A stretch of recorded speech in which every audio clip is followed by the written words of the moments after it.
সুপ্রিয় সুধীমণ্ডলী, এই হচ্ছে কুতুবদিয়ার সর্ববৃহৎ বাংলাদেশের সর্ববৃহৎ বায়ুবিদ্যুৎ কেন্দ্র, যেটি কুতুবদিয়ার আলিয়ারপুর ডেল ইউনিয়নের কাবালেশ্বর, বেরিবাদ এবং শান্তিবাজার এলাকার রাস্তায় অবস্থিত।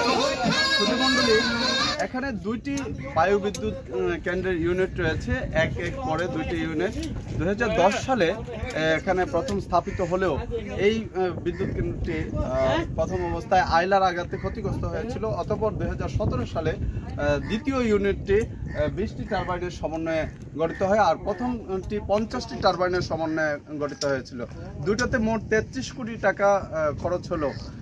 এই এলাকার লোকজন 700 গৃহে বিদ্যুৎ পাওয়ার কথা থাকলেও কিন্তু আদৌ কেউ বিদ্যুৎ পেয়েছে বলে আমার মনে হচ্ছে না। এই মুহূর্তে দর্শনার্থীরা শুধুমাত্র ডানা ভাঙ্গা বা মরিচা পড়া এই ডানাগুলিকে দেখার জন্য দর্শনার্থীরা এসে থাকেন। সুধীমণ্ডলী, এই দ্বীপে বায়ুবিদ্যুৎ কেন্দ্র এবং এছাড়া দক্ষিণ দুরঙ্গে অবস্থিত বাতিঘরকে দেখার জন্য চলে আসে। আর এই ঐতিহ্যকে ধারণ করে কুতুবদিয়ার শিক্ষিত জনগোষ্ঠী এগিয়ে যাচ্ছে তারা সম্মুখ প্রান্তরে। ধন্যবাদ সবাইকে। কুতুবদিয়া বায়ুবিদ্যুৎ কেন্দ্র থেকে আফজালুর রহমান রিপোর্ট।